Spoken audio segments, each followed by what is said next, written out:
Howdy folks, how's it going? Welcome to my Virgin Kitchen, it's Barry here. Today we're making some homemade salted caramel and then whacking it inside an amazing chocolate salted caramel lava cake. So good. It gives you that kind of feeling when you eat it that you're singing a dirty dancing song to yourself and you don't even realise you're doing it. I wanna know if you be mine. Sorry about that guys, not sure what happened there. Mrs. Barry is sat right down there eating. I'm watching you eat one of those cakes, aren't I? She's going, She is actually, I'm not talking to myself. Anyhow, let's get on and make this.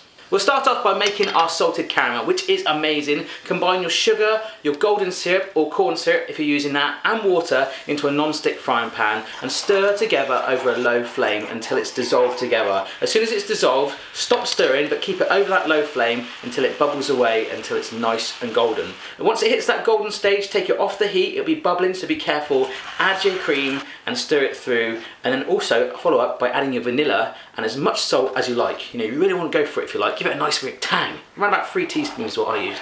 You've got to leave that to cool fully. I'm not sure if you just heard, but Mrs.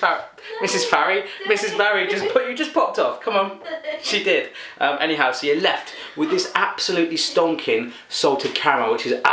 I've got a little bit left over, but if you want to make that as it is on its own, keep it in a jar, and you can warm it up to loosen it up, put it on cakes, all that stuff.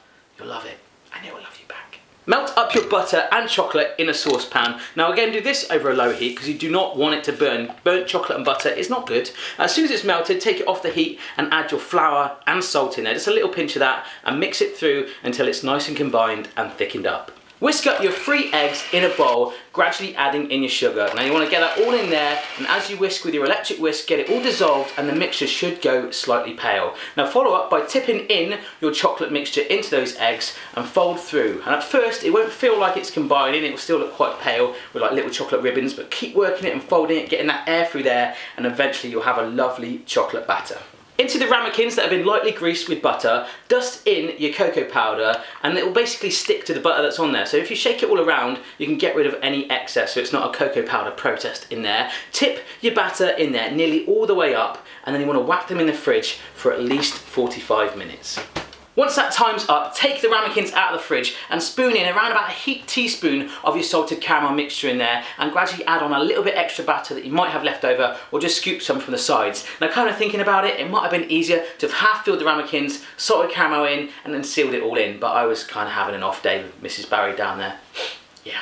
Bake the ramekins for around about 10 to 12 minutes or until firm on the tops and the edges. And then once you take them out, be very careful. Use a knife to work the edges to loosen them up before flipping them over onto a plate. Now just decorate them any way you like with some extra salted caramel, maybe some whipped cream, some grated chocolate, even extra sprinklings of salt before letting that gooey lava out. Good times, baby. Oh yeah. Oh my goodness guys, tastes absolutely sensational. Mrs. Barry is getting way for it as well. You like it, right? I do. She does. I do. By the firework of Katy Perry. That is absolutely stonking. If you have a go at making this recipe, send me a picture at my Virgin Kitchen, just like you guys have been doing with other recipes. I've had some emails. I decided to send my emails today. Show my emails? Read my emails and put them up here. Tim Hawkins says, Barry, what is your favourite dish? My most favourite dish in the whole world is actually sausage casserole. I know it's kind of bland, but I like fajitas and Mexican food and Italian, but sausage casserole for me, for some reason, just does it. Especially if you slow cook it and sausages just fall apart. Oh my goodness. Might have to do that soon. Dream country to visit food-wise from Emma Evans. Again, probably Mexico as well. I'd love to make one of those like proper, authentic, like old that chili con carne, all that stuff, and see how they really make it in that way. But also Italy as well, with the decent pastas and stuff, the old ladies down the streets. Francois Deverger says, can you sign my book? Yes. If you have it, if you have got my cookbook, Dinner's On, if you want it signed, just like I've signed my own, how cool is that? Get in touch via my website and I will sign it for you. But that's it then guys, I hope you give these a go. They are absolutely sensational. As I say, Mrs. Barry is there, like literally in floods of tears, getting all emotional about it. And as her husband, that makes me kind of emotional too. So if you enjoyed this video, don't forget to give it a thumbs up, share, subscribe and comment. And I will see you again next time. Bye. I said that without moving my lips.